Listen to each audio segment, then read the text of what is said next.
Hello, and welcome to the Congressional Hispanic Caucus Institute's 2022 Graduate Fellowship Program Capitol Hill Briefing Series.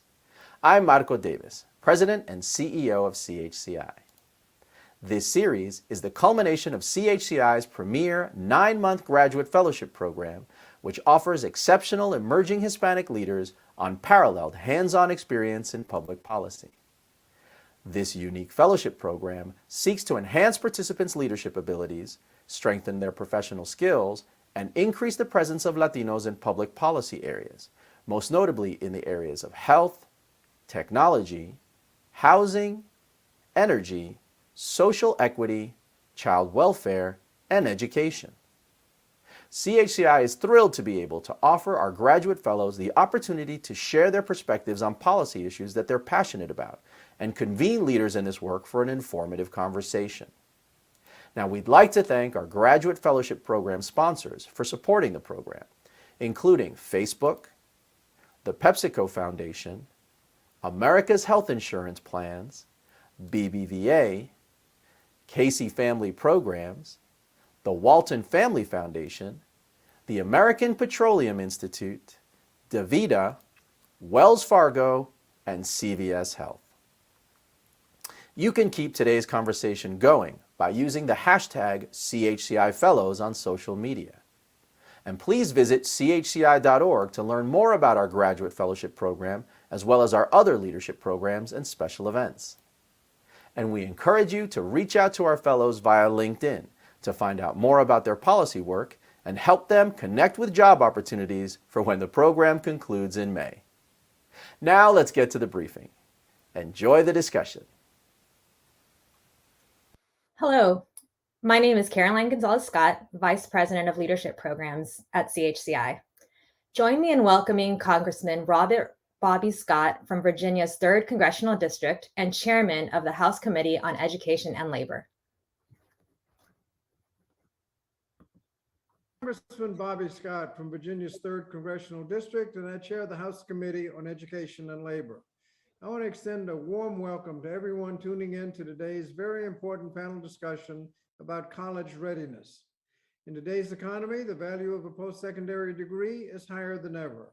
Students who receive a bachelor's degree earn approximately $1 million more over their lifetimes than their peers with a high school degree. But first, students have to get to college. In high school, college preparation is proven to be highly effective in increasing educational attainment for students of color. However, due to a multitude of systemic issues that will be discussed today, these students do not have equitable access to preparation opportunities. The federal role in education is to supplement support for low-income students to reduce systemic inequities in educational resources and academic achievement.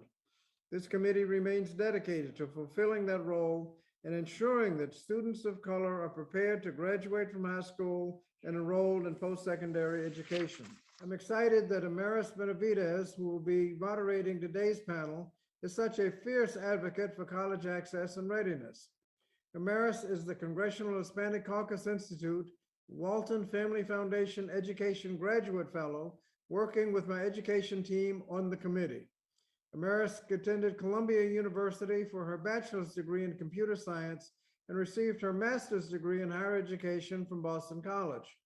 As a first-generation college student herself, Amaris has personal and professional experience that makes her an invaluable member of our team. Throughout her time with the committee, she has been able to focus on a range of complex issues impacting students of color in the P through 16 pipeline.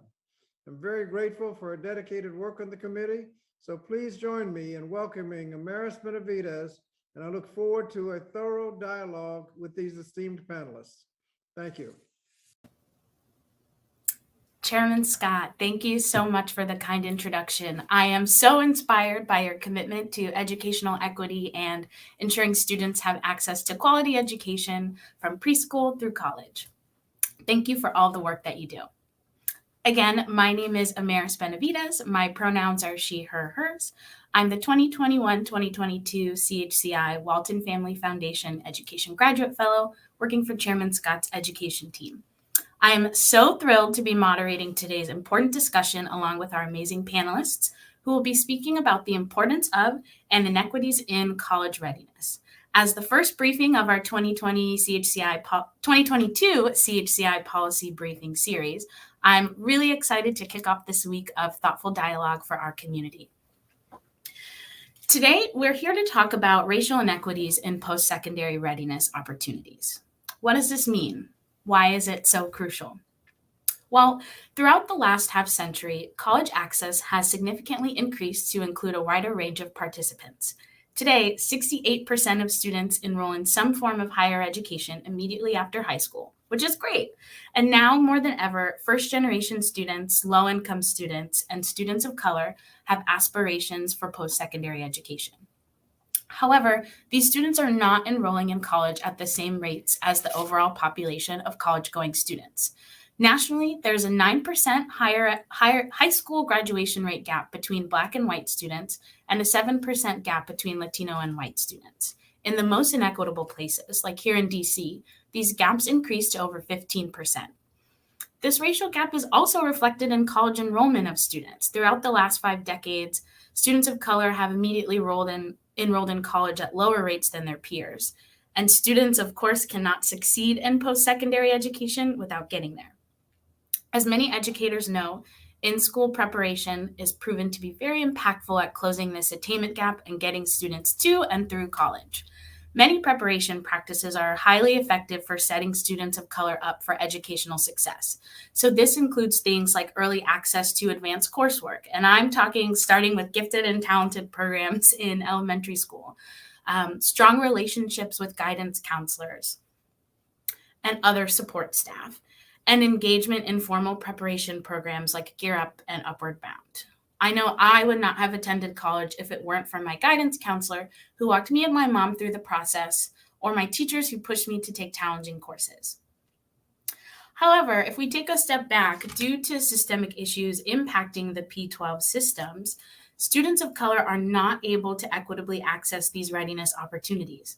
These issues include misaligned curriculum with higher education, poor information sharing structures, and lack of in-school support. For example, students who attend schools with high populations of Latino and Black students are less likely to have access to advanced coursework opportunities and are less likely to have adequate access to guidance counselors.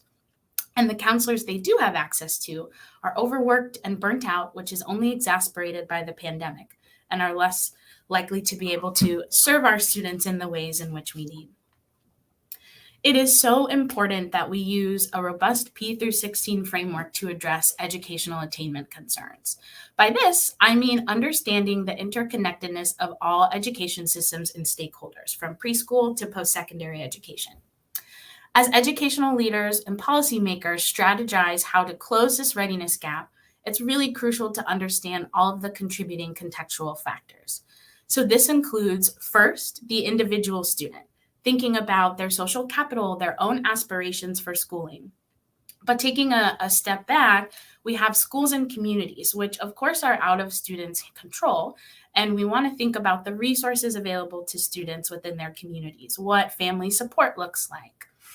And then, of course, we have institutions of higher ed, which traditionally can provide prospective students with a lot of support, but often have significant bureaucratic barriers to access their information and understand the processes for applying to their schools.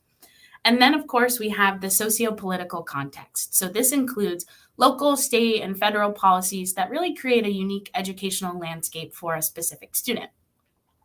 These interconnected components, designed by Dr. Laura Perna at the University of Pennsylvania, really must be considered holistically and comprehensively to address equity gaps in readiness. When policy only addresses one context, the implementation process is completely distorted, and that impacts who? Our students.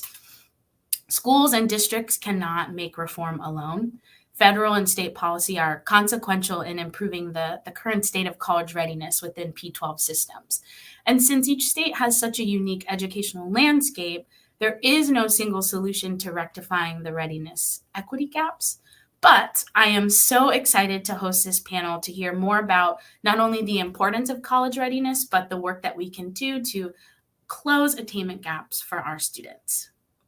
And with that, I'd like to now introduce our esteemed panelists and give them an opportunity to share more about themselves. First, we have Dr. Anne-Marie Nunez, a professor of educational studies at The Ohio State University.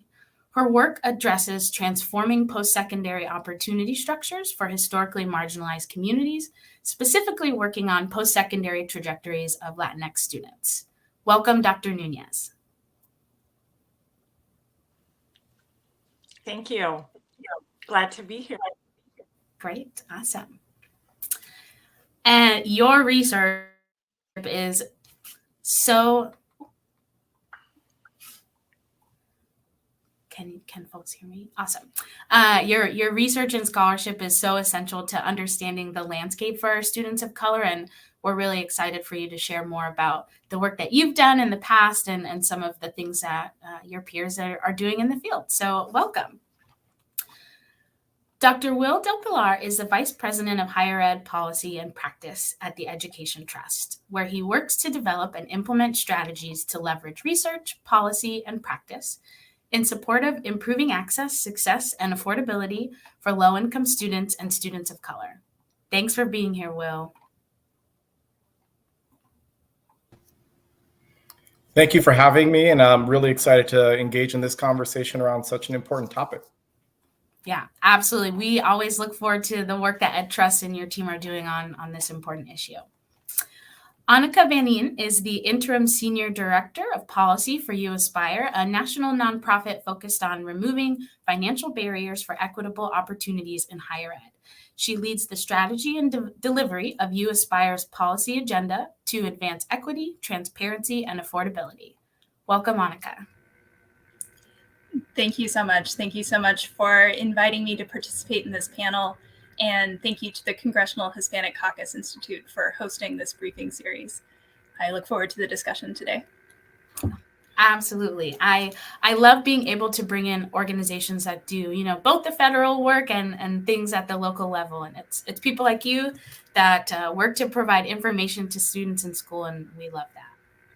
So I'd love to kick off our conversation with some questions that I have, and then I'll open it to the audience. So audience, feel free to engage with any of our panelists here.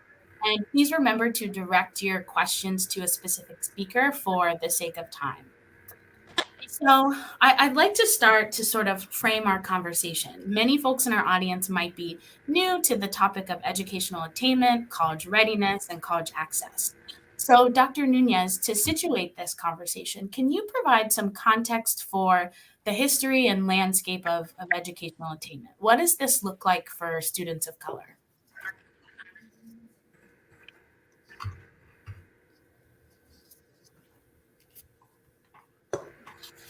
Oh, Dr. Nunez, can you hear me? That is okay. We'll come back to that question, and we'll pop on over to Will, which will still situate our conversation. So when I was speaking, I talked a little bit about the importance of ensuring college readiness works to address the interconnected contexts. Will, could you talk a bit more about the ways in which these contexts, so the individual student, schools and communities, higher education, and socio-political entities, should intertwine to support college readiness? Well, thanks for that question. I think it's helpful to kind of begin to understand how these different contexts interact. So students attend institutions, and these institutions are nested within a state policy context. And that policy can be positive, it can be neutral, or it can be negative. And so imagine, for example, being an undocumented student who's about to graduate in Georgia, where the state policy context is very negative and actually prevents undocumented students from enrolling in higher education in the state. The school is then nested within the policy context. And what we know from some of the work that we've done at Ed Trust is that a lot of times within schools, there are these significant funding gaps, right? At Ed Trust, we did some work looking at funding gaps. And one of the things that we found was that students from low-income backgrounds and students of color attend schools where they receive on a yearly around $1,800 less annually, right? And so if the student attends a school if the students at this school, they're attending a school that's more poorly funded, these students are going to have less access to, and we know from the research, they have less access to AP, they have less access to IB, they have less access to dual enrollment, they have less access to higher level math and science classes, and they're more likely to be taught by novice teachers. So all of these contextual factors really impact students' readiness, right? And so a lot of times what we end up doing is we end up blaming schools and communities and effectively students for underinvestment, from under-resourcing, and from effectively denying them the resources that would help these students to be more ready. So I think we need to reframe the narrative that students of color are not college ready. Students of color who attend schools where we underinvest and then point to the community, right, and say that they don't value higher education, to me, that's super problematic. Community context has the place, in my opinion, and this is where these come together. Community context has the potential to place pressure on schools, right, to do right by students, but how we engage community really matters. In an ideal context, the state policy context would at worst be neutral, right? But in an ideal context, what we would see is that we would invest more, or at least equally. I would even take equal, right? Investment in the communities and the students who effectively need more resources, right? Schools would engage communities, to me, in the ideal world, in authentic ways, and there would be alignment between K-12, the higher education expectations, and what we want in the workforce. Right now, all of these three things are aligned, and we operate overwhelmingly in silos. And so I would argue that until we align these distinct levers, right, federal policy, state policy, local policy, and then engage in advocacy, we'll continue to see the outcomes we're getting. And we'll continue to blame communities instead of interrogating systems. And to me, that leaves us kind of at a starting point where we're trying to figure out how to leverage, for example, federal policy context to make the state act equitably, or the state is pushing against the federal context. And so in an ideal world, these three systems would work together to improve outcomes for students. Thank you so much, Will, for that. I think it's really important that we understand these moving parts, and exactly like you said, it's not any student's fault that they're not ready for college. This is a history of systemic issues that we have not been able to address at any of these levels. So I appreciate that framework. So Annika, a lot of your previous work on post-secondary readiness has been focused at the state level, and I'd love to give folks a little bit more of an understanding of what that looks like, because sometimes we think of just school districts and then we think of federal higher ed policy. So can you share a little bit more about the need for state level policies and programs that are tailored towards the needs of communities of color, especially in efforts to expand, students and families' college knowledge? Sure, absolutely. So for context, I'm at UAspire, and we're a nonprofit organization focused on college affordability and removing financial barriers to college success for students of color, first-generation college students, and students from low-income households. And we do this through advising students on financial aid and college affordability in California and Massachusetts and New York. And our policy work is grounded in the experiences of the students we work with, and the advisors work with students. So I'll touch on two state-focused policies that UAspire has worked on. First, research shows that under-resourced school districts with large concentrations of students in low-income households and students of color experience lower financial aid application rates than wealthier school districts. And so to increase financial aid application completion, states can require that school districts verify and support every high school senior to complete the financial aid applications, or the FAFSAs, with opt-out waivers for students who don't wish to do so. For these types of policies to work, it's really important to have individualized support for students in building college knowledge and navigating the financial aid system. And to resource these mandates, states need to direct funding to guidance counselors and FAFSA completion trainings for school districts with lower completion rates, which increases college knowledge and ensures students of color have access to financial aid. A second, early college here in Massachusetts, I'm based in Massachusetts, has made equitable access as a first requirement for early college designation and has targeted to school districts with higher shares of students of color. And in early college programs, high school students take real college classes with strong career orientations during their regular high school days, so they can accumulate college credits at no cost to them or their families. And these schools provide academic and guidance support to ensure that they're thriving in the college coursework. And these nascent programs in Massachusetts are showing higher rates of college enrollment than non-early college peers. And the emphasis of this panel is on college knowledge and college ready. However, I do want to echo Will's comments about how to emphasize the importance of the full pipeline and of student ready post-secondary options.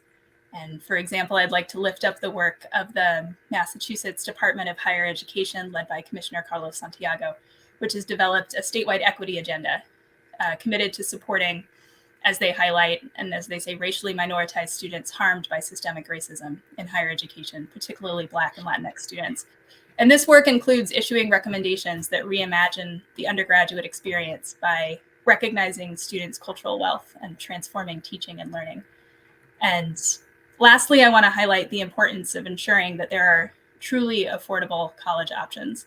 So also in Massachusetts, UAspire wrote a report called No Way to Pay, that financial aid is not enough for Massachusetts students, where we reviewed financial aid offers for students with expected family contributions of 0, and found that the majority of financial aid offers for both public and private institutions after their grants and scholarships before loans included $10,000 or more just for their first year. And so with that, I'd say it's crucial for schools to bring college knowledge to high school students of color, and incumbent upon college leaders and state and federal policymakers to ensure that colleges are affirming and supportive places when the students get there, and that there truly are affordable pathways to and through college. Oh, thank you so much for sharing that. I think I'm a huge fan of seeing how early college is growing. It's such a budding model. And I think the work that's happening in Massachusetts is great because it is being targeted to communities that have been traditionally left out of that college prep component. So it's very exciting to hear about that work. It looks like we have Dr. Nunez back through audio. So I'm going to re-ask that first question, and feel free to chime in. And if we have any other tech difficulties, we can keep moving.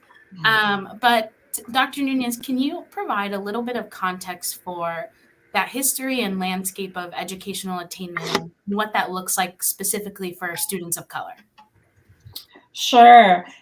In the past decades, an increasing share of students who have just graduated from high school enroll in some form of college. Now it's over 7 in 10 recent high school graduates going to college. And although the share and number of Latinx and Black and Native American students going to college have increased, these figures have not kept pace with the enrollment rates of white students. And this has been particularly true in COVID, where a decline in enrollment of Latinx students has recently been in the news. Historically, U.S. higher education has been less accessible to students of color and even prohibitive of access for these groups due to factors like post-secondary segregation for Black students. Also, Black and Latinx students, in comparison to their white counterparts, tend to attend less selective colleges and community colleges. Less selective four-year colleges and community colleges have fewer resources to spend per student on instruction and academic support. Empirical research shows that these resource disparities are central to why the post-secondary retention rates of students of color are lower than for those of white students. So where students begin, and this obviously goes back to college readiness, is critical. What institutions do they start at? What opportunities do they have to enter into those institutions that will best support their post-secondary education? An important thing to keep in mind is that Latinx and Black students are more likely to work during college, and the hours work can make it more difficult for them to devote time to their studies. And a lot of them choose to stay home, particularly Latinx students, because they have caretaking responsibilities or they live at home to reduce costs. But sometimes those kinds of caretaking responsibilities can take away energy that they can use to devote to their studies. And then, of course, there are also financial limitations for students of color in completing college as well, as it's well known that students of color tend to come from lower socioeconomic brackets. They don't have as many family resources to finance their educations. So there are a lot of structural factors, as has been discussed, that are responsible for the lower college completion rates of students of color. And I've talked about some that are related to students' experiences in college. And I'm so excited to be here because I've been studying P20 issues for over a decade now, and have not seen a lot of attention, as much attention as it deserves. So it's great to be part of this panel. Pre-college experiences, in fact, account for most of college outcomes. And this is common sense that K through 12 academic preparation is the single most important predictor of college completion for all students. And students of color, unfortunately, receive a less strong academic preparation, attending less resourced high schools with fewer qualified teachers in various subject areas. They also have less access to advanced placement and other advanced course offerings that could position them well to apply to college, and also to succeed in college. So the US in general, it surpasses all other nations in the world in how it provides such a large number of students with access to higher education. The higher education system and its institutional diversity is a critical asset of this nation. And access to higher education can indeed promote economic and social mobility for students of color. However, to provide students of color with equivalent access to and success in higher education, K through 12 preparation, and college readiness must be strengthened, and the institutions that students of color are more likely to attend must be better supported all through the P16 spectrum. Absolutely. Thank you so much for providing such a holistic perspective of this issue. And you're right. I'm shocked that there's not a lot more dialogue on this P20 system that really impacts students from the moment they're in daycare to the moment they, move their tassel and graduate higher ed. And so I hope that folks listening feel called to keep thinking about these systems and how they work together. So thank you so much for that. Dr. Nunez talked a lot about some of the racial disparities and concerns with readiness, and our other panelists did a really great job at highlighting that as well. For each of you, in your opinion, what long-term impact does poor readiness have on students of color? I'd love for folks to elaborate on what we were just chatting about. So maybe we can start with Will and then go to Annika and then pass it back to Dr. Nunez.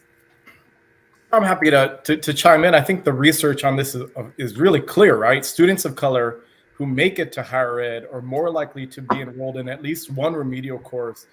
And enrollment in these courses decreases the likelihood of graduation, increases time to degree, and uses financial aid that may be critical for students at the end of their educational career. The Department of Education did some research on this, and they found that students who are enrolled in remedial coursework, on average, pay an extra $3,000 and borrow nearly $1,000 for remedial coursework. When you're low income or first generation or a student of color, or under-resourced, this could be the difference between graduating and dropping out. And so I do think that the research is clear. It impacts time to degree, it impacts borrowing, it impacts what you pay for higher ed. And ultimately, if you're enrolled in one or more of these courses, it decreases the likelihood of ever graduating. And we know we have over 37 million people in this country with some college, no degree. Part of the reason, I think, is, folks no clear pathways, lack of affordability. And then I do think that remedial coursework has something to do with that. Thanks. Go to you, Annika. Yeah, absolutely. I would just echo everything that Will said. And Amaris, the issue brief that you wrote covers so much related to the long-term impact. So we know a college degree is one tool that can contribute to economic mobility. But when school districts are not equitably resourced and schools do not prepare students of color for college. We see lower college enrollment rates, students having to use their financial aid on the developmental courses that don't earn college credits, and disparities in college graduation rates. And all of this contributes to preventing students from pursuing career choices that they're interested in and excited about, and building generational wealth. Thanks. And Dr. Nunez. The prior panelists have done a great job of describing the long-term impacts of these issues. The other thing I would add, I mean, the most critical issue is that the lack of college readiness is associated with lower rates of college completion, especially for historically underserved groups in K through 12 education. And there's also a really important role for counseling in K through 12 education. So in addition to academic preparation, it's also really important to be financially ready and understanding what to expect in college and understanding what one's full college options are.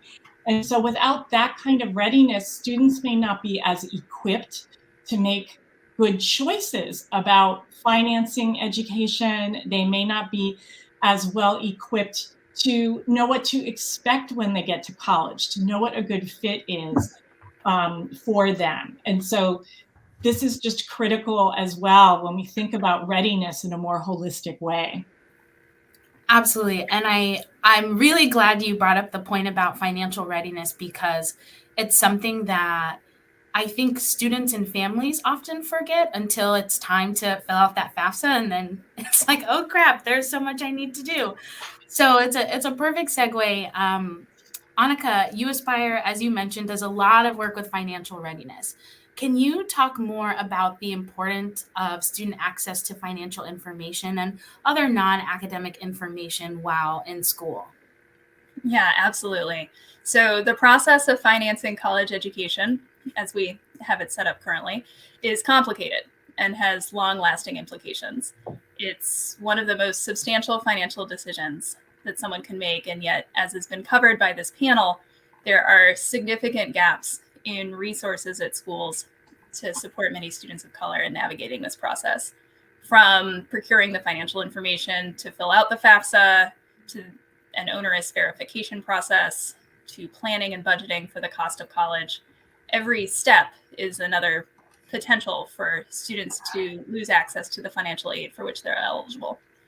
And only an estimated of 53% of the graduating class of 2021 high school graduates completed the FAFSA by June 30th last year. And an analysis by our colleagues over at the National College Access Network that they did earlier this year estimated that the class of 2021 FAFSA non-completers would have been eligible for $3.75 billion in Pell Grants, federal needs-based aid that doesn't need to be repaid. So there are material implications for not having financial information that can affect the student's ability to afford college. So you Aspire advisors' conversations with high school students cover identifying affordable college options, understanding the financial aid process, completing financial aid applications, including the FAFSA or the California Dream Act, the CSS profile, reviewing and understanding financial aid offers, often using our college cost calculator, which is also on our website, available for anyone who's working with college students or is a student themselves trying to decipher and compare different financial aid offers. And then also supporting students in completing college enrollment summer requirements. So these are really important steps, and individualized support is crucial, and higher shares of the students our advisors work with enroll in college and persist. And I also do want to highlight, I think it's important for, as we're thinking about, right, the full system, for colleges and universities to effectively and clearly communicate their costs and financial aid information to students in a more accessible manner. So colleges communicate cost information through many channels, including the federally required net price calculator, their website, the financial aid offers that students receive. And having reviewed a lot of these communications with students, we find that the financial aid offers and websites often fail to give students a clear, consistent information to understand their full financial packages and effectively budget for the full cost of college. A study we did with New America a couple years ago looked through over 500 financial aid offers from institutions and found that the majority of them didn't actually include full information about indirect expenses, such as living and personal expenses beyond the college bill. So it's crucial to inform, prepare, and support students in navigating the financial component of making post-secondary plans. And we also have a lot of opportunities on the post-secondary side to make this process simpler and more transparent for students. Thank you so much. Inform, prepare, and support. I love that. And it's so fascinating. There was a study done a while ago that actually had H&R Block folks sit down with families and students and walk through completing the FAFSA, and 100% of those students attended college, whereas the students who didn't get that direct support from H&R Block was much lower. And so it's clear, right, that this support is so important, and it complements the work that our educators are doing in the classroom. So thank you. Will, your team at the Education Trust focuses on education policy, practice, and research. From your perspective, what does it look like to engage policymakers and practitioners with new equity-centered research in the field? I'll answer that. I want to answer that question, but can I quickly address an issue around the financing piece? Because I do think that like where you're born and what state you're in matters around affordability in this country. And I'll give you a quick example. In California, if you attend the California community colleges, the average cost per credit is $46. If you were to take that same class in Pennsylvania, it's $1,400. So until we have some mechanism at the federal level to force states to invest in higher ed, we're going to continue to see different rates of affordability. And so look at, for example, TICAS does wonderful work looking at the average debt per state.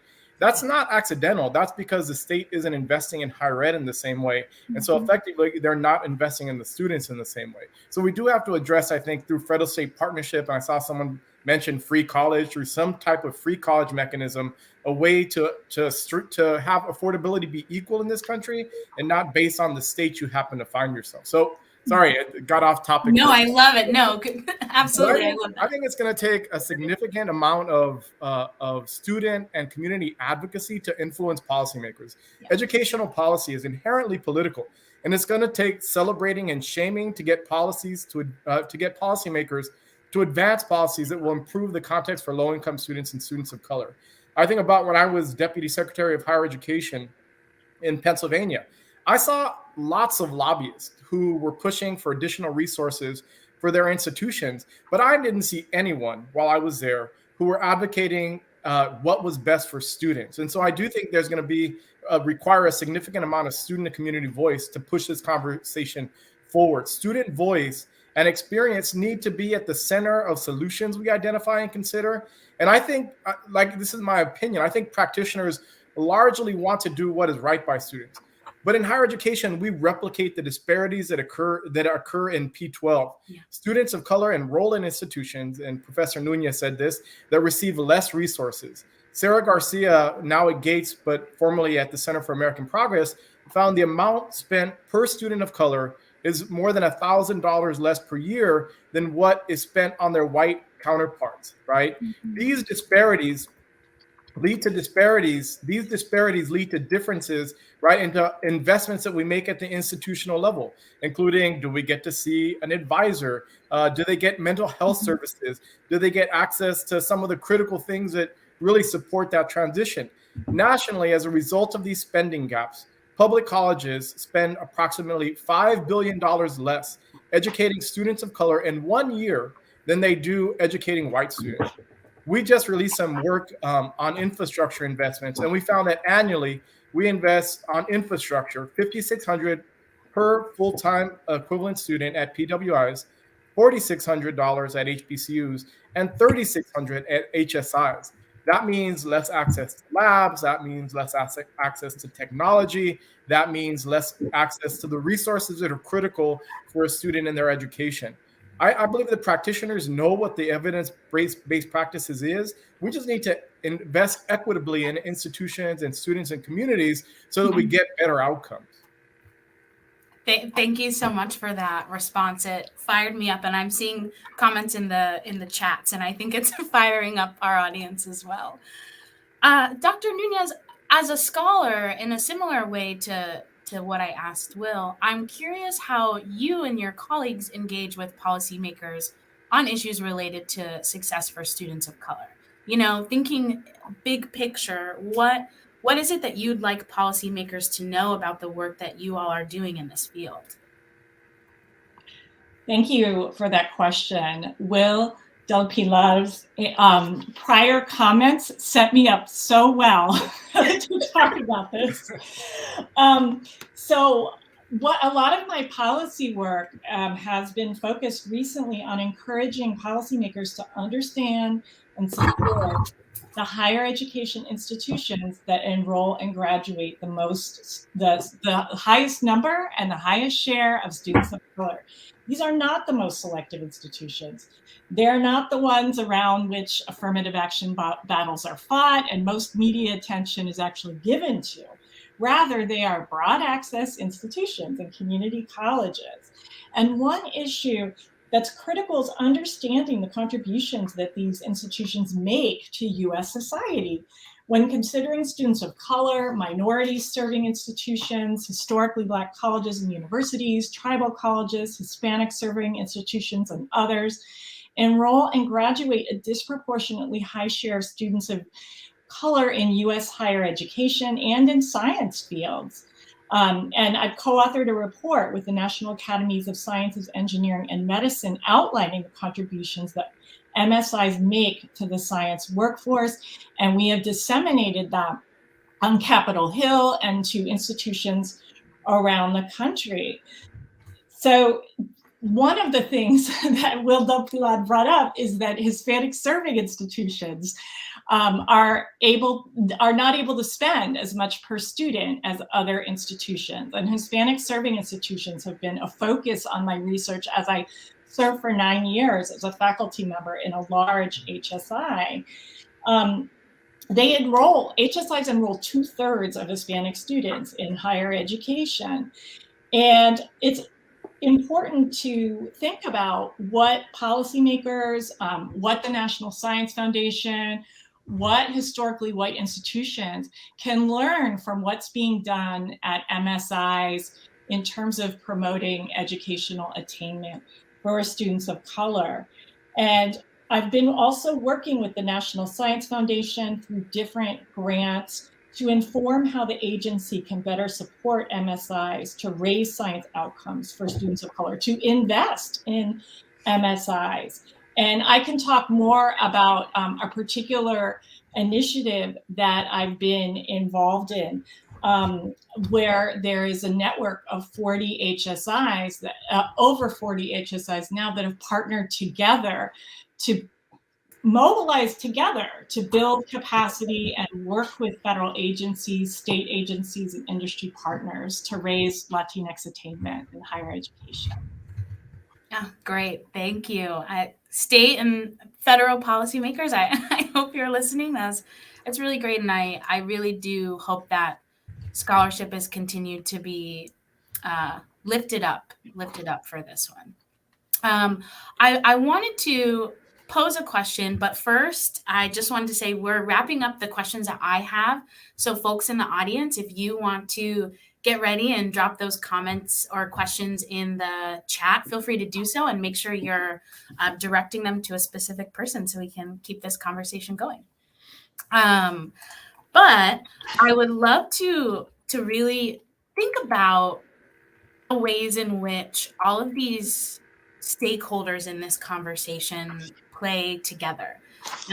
So for anyone who would like to chat, from your own experience, how can local, state, federal government, colleges, nonprofit organizations, and the private sector sort of work together to support readiness? I think often we maybe point fingers and say it's this group's responsibility, this group's, but I think we're at this point where it really needs to be this holistic support. So if we'd like, I think, Annika, we can pass it to you. Sure, I would love to. An example that comes to mind is is Success Boston in Massachusetts. This is an example of a collaboration between everyone you've mentioned: colleges, nonprofits, foundations, local government, the school system, the local workforce development board, and local businesses focused in Boston to increase college completion rates. So in yesteryear, a research report was showing a 39% 7-year graduation rate for a Boston Public Schools class of 2000 and a college graduation rate. And this had prompted the then mayor to set college completion goals, and this community of stakeholders I referenced really rallied around working towards this set goal of increasing by 50% and then doubling college completion rates. And what's emerged over the years has been systemic changes ranging from local colleges hiring more staff to serve as advisors and coaches focused on first-generation college students from the Boston Public Schools District. It's led to the school district doing a lot more around college knowledge awareness and partnering with community-based organizations to support students in the college exploration and college application process. And there's certainly more to be done and more remains, but I think that this was a useful example of aligning around a goal, channeling resources to fund and try different programs and interventions and policies to get all of these different stakeholders working together in their share and in their lane, and then also collaboratively focused around the goal of increasing college attainment for the graduates from the school district. And so that's an exciting example that has happened over the years that I've been excited to watch and see how it continues to grow and expand on the collective impact effort. Oh, that's great. Thank you so much. And I know that there's so many communities that are taking this approach as well. And so I hope they're collaborating and learning from each other, because this stuff is hard. It's hard to think about ways in which we can all work together, but I love it. And I love the work that Success Boston is doing. Either of the other panelists want to chime in on this one? I'll add just a couple things. I think that we need to ensure that there is alignment of investments and that we're leveraging resources at every level to provide students with the resources they need to be successful. I think about an experience I had when I was in Pennsylvania, and it was with our College Career Readiness Committee. And so they had this committee of folks who were deciding the necessary skills and what it looked like for students to be college and career ready. The only problem is that there wasn't anyone from the college sector there, and there wasn't anyone from the career sector. Yeah. And so how do you create alignment for what colleges expect and for what workforce is expecting if they're not even at the table? And so, I think we need to begin to put people ensure that the right people are at the table in these conversations, so that we create the type of alignment and the leveraging of resources that is necessary to support our students. Thank you. Dr. Nunez, anything to add? I would just add that state programs that track and support students over time, academically, financially, from middle school to graduation, college graduation, are rare, but they can be effective. And the program that I'm thinking about is Indiana's 21st Century Scholars Program.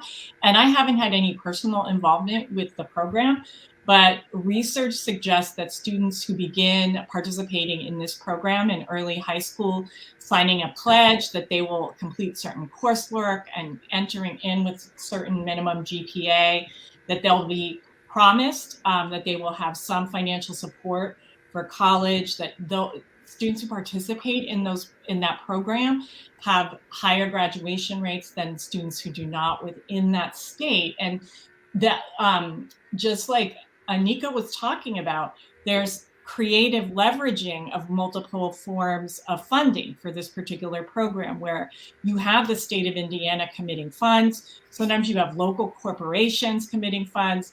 The school districts are partnering, and then also federal funding from Gear Up, from Upward Bound, that these different stakeholders are combining.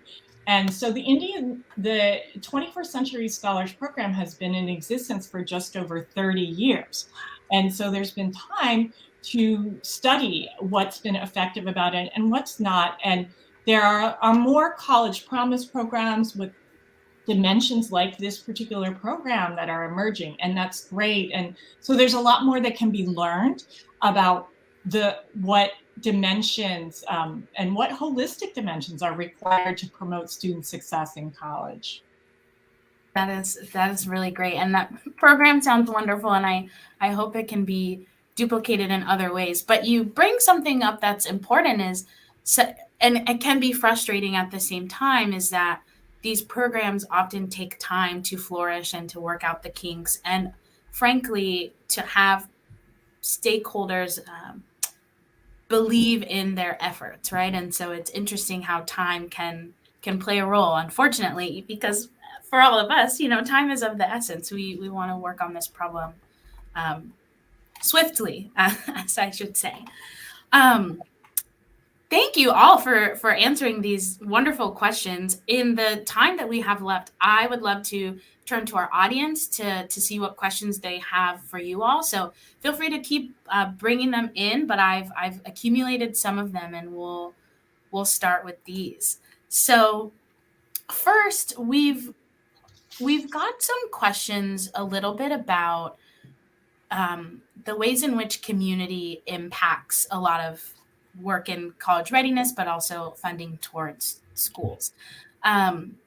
So if we'll start with Will, if you could talk a little bit about some of the barriers that educational institutions have when receiving funding equitably. So that can be institutions of higher ed or local communities as well. I think folks are really struggling to see those numbers that you shared about this huge inequity in schools. And this is, I think, one of the challenges in understanding how funding works nationally is that in many states, there isn't a funding formula that drives how institutions receive funds. In states, it's based a lot of times upon the advocacy or the lobbying that the institution does to effectively get more resources. So, I keep using Pennsylvania as an example. There's no funding formula in Pennsylvania. So a lot of times it's, what did you get last year? Plus, is it a good or bad year? And maybe we'll give you 3% more or keep you flat. And so I think that there isn't, I think it the same way there is in the K-12 environment, a funding formula that's actually in state legislation. That doesn't occur in most states in higher education. There are states that have funding formulas, and I think that you can leverage those funding formulas to create more equal streams of funding.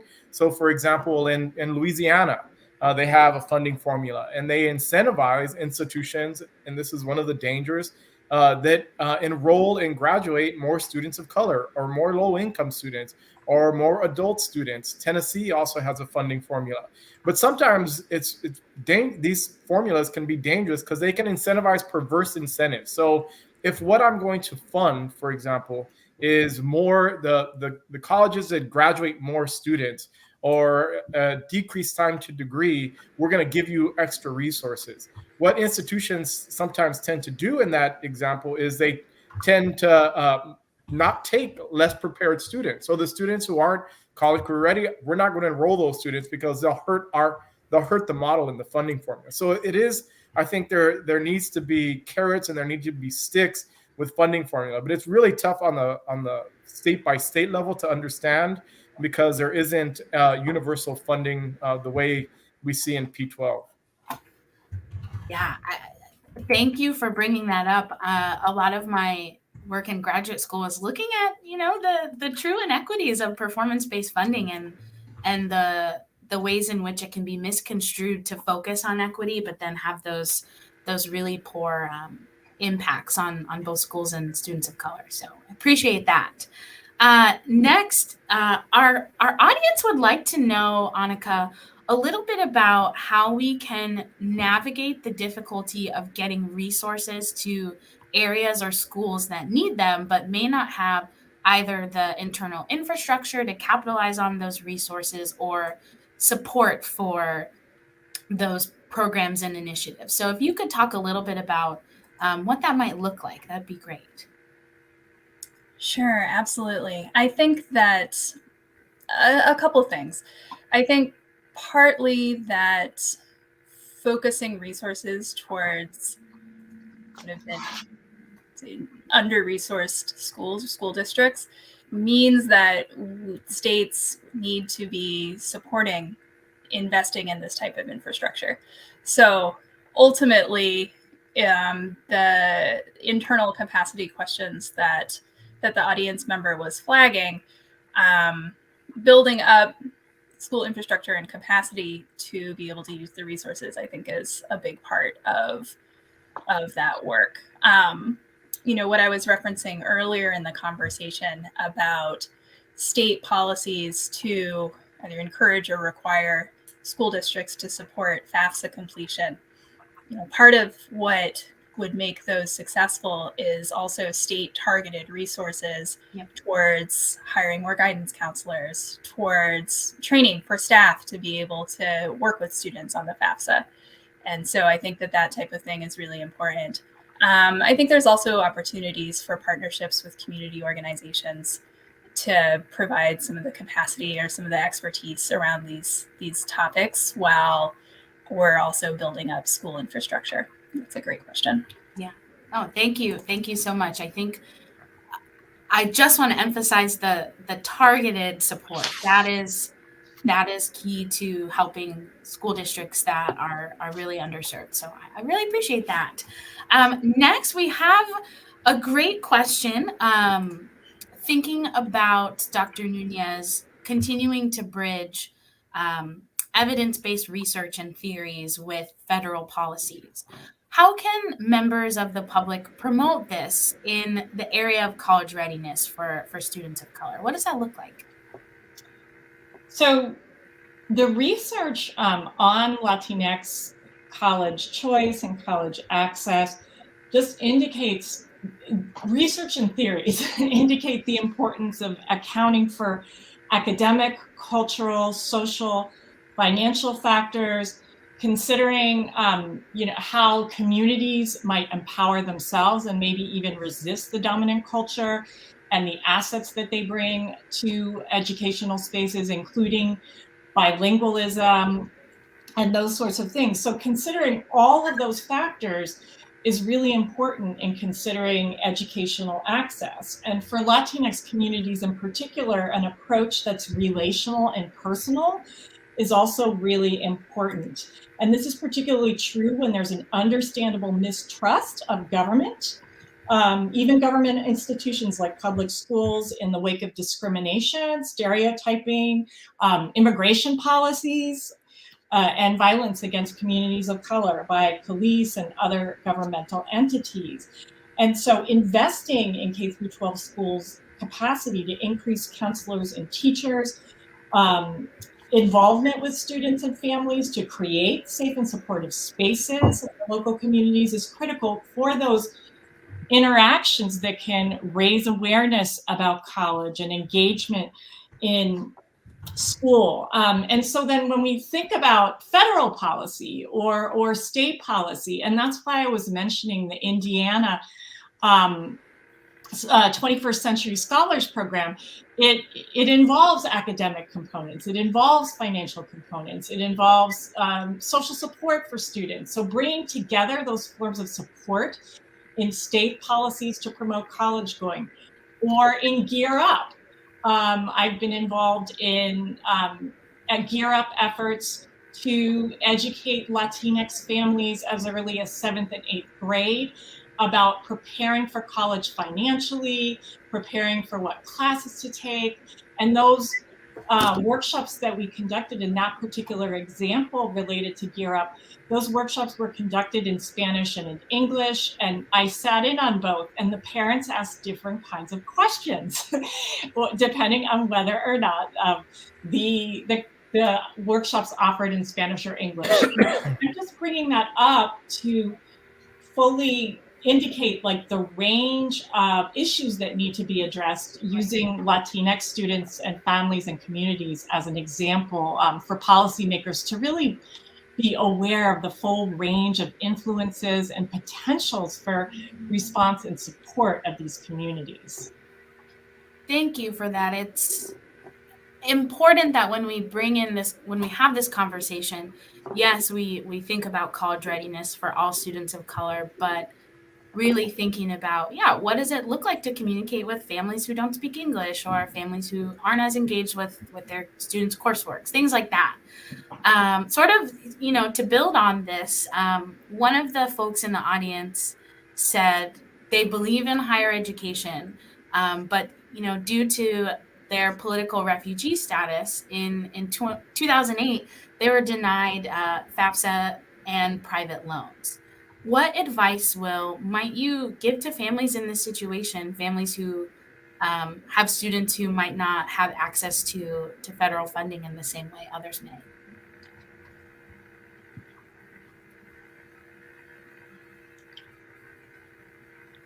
Oh, it looks like Will may have frozen.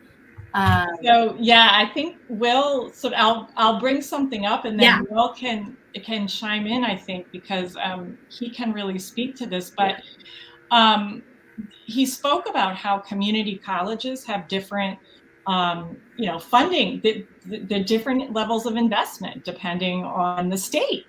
But it seems to me, in terms of my work with Latinx students who often are not often, but they may be in the category of refugees or maybe in the category of not being documented in terms of immigration status, that beginning at a lower cost, it may be more difficult to access loans. So beginning at a community college or a low cost alternative while being able to seek out help and support in that community college. It's unfortunate that someone in a state like this would have to, there'd have to be such an onus on the individual. And I think that given the US option for attending community college, that to look at those kinds of lower cost options like regional comprehensive universities, community colleges, and looking at what are the options for enrolling in those institutions, what might be options locally for enrolling in institutions that offer work opportunities. So really thinking about different ways of accessing finances. And I'm going to yield to Will. Sorry, I'm not sure what happened, but this is one of those questions where you talked about how state depending on a person's status, right? In certain states like Texas and California, undocumented students are eligible for in-state resident tuition, and they're eligible.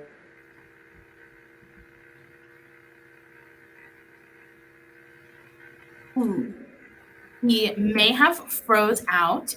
If he comes back in, we will definitely make sure he can respond to the question. We'll give him 1 second. Oh, okay. I think he's having some tech difficulties. But when he chimes in, we'll make sure he gets his response out. But looking at the time, I'd love to sort of close out our conversation. I loved seeing the engagement with the audience, and thank you all for sharing your perspectives and your questions.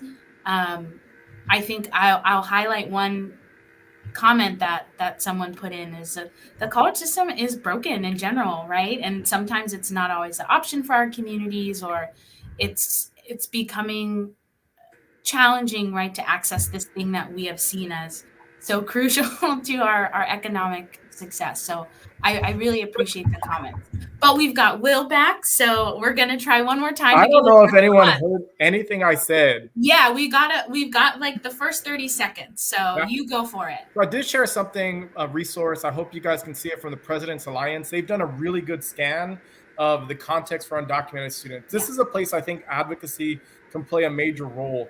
Every state should have in-state resident tuition. We are not going to get comprehensive immigration reform. But at the state level, there are things we can do to improve context for undocumented students. One is ensure that there's in-state resident tuition. Two, ensure that undocumented students and folks on temporary protected status have access to in-state, to state aid, to ease some of those burdens. Also, we're trying at the federal level to ensure that undocumented students have access to Pell Grant, or DACA students at least. And so there are things that we're trying to do at the federal level, but I do think that at the state level, there's a lot of groundbreaking that needs to happen. Oh, absolutely. And I appreciate you bringing up the importance of in-state tuition. That there's a lot of work and a lot of advocates. I met a college student a couple of weeks ago who was down at the Arizona State Capitol advocating for exactly that. And I love seeing students be so fearful and doing this great work. So thank you for that. So again, I'd like to sort of ask our panelists one final question to close out our dialogue, and we'll do a super quick round robin. But if you could have our audience take away only one thing from today's conversation on college readiness, what would that be? So we can start with Dr. Nunez, and then we'll go to Annika, and then Will.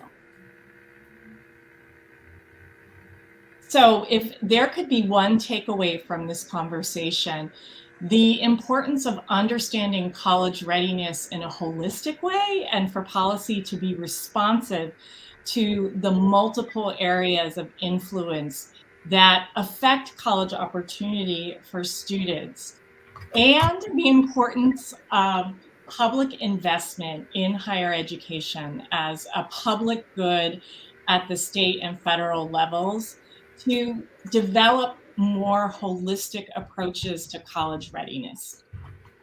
That's great. Absolutely. Thanks. Annika? Yeah, absolutely. I think state policy needs to direct resources. So school districts are providing affirming supportive guidance and resources to students of color to build college knowledge and prepare a pathway to a post-secondary plan.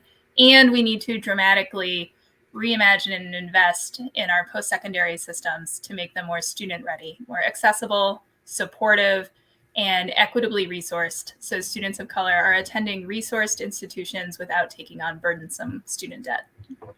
Absolutely. Thank you. Will? I'll just say we need to reframe the narrative from deficit focus to one of resource. We need to equitably. Oh no. I'm going to have him share his thoughts when he comes back. Because I know it was going to be really great and invigorating. But, to close out this conversation, I just want to thank the three of you for sharing your thoughtful perspectives on this topic. As you all probably could see from my vigorous head nodding, I really am energized by this conversation. In the past hour, we've talked about the landscape of educational attainment, the impact of research on policy and practice, and the importance of meeting students and families where they're at. I hope it's evident that, while we're on this amazing trajectory to expand post-secondary access for students of color, there is so much left to do. I want to end our conversation by sharing one of my favorite quotes by Malcolm X. It's actually the quote I used for my high school senior yearbook spotlight, so this has been a fun full circle moment. But he said famously, "Education is the passport to the future, for tomorrow belongs to those who prepare for it today." Students need us. Students need you to help prepare them for their futures and the future of our nation and our world. As we conclude this briefing, I hope everyone in the audience is left with a strong motivation to do just that. Think about how can you, in your role as a policy analyst, an educator, an aspiring lawyer, strive to make P through 16 education more equitable so that it can prepare our students for tomorrow. So I hope you take that question and run with it. Panelists, it has been an absolute pleasure having a conversation with you all today. I'm so grateful for your time, your insight, and thank you, audience, for your amazing engagement. If you would like to chat more about this, I'd love to speak to you. I love talking about these conversations and these issues. And to folks tuning in the rest of the week, I hope you enjoy the rest of the CHCI briefing series. Have a great rest of your day.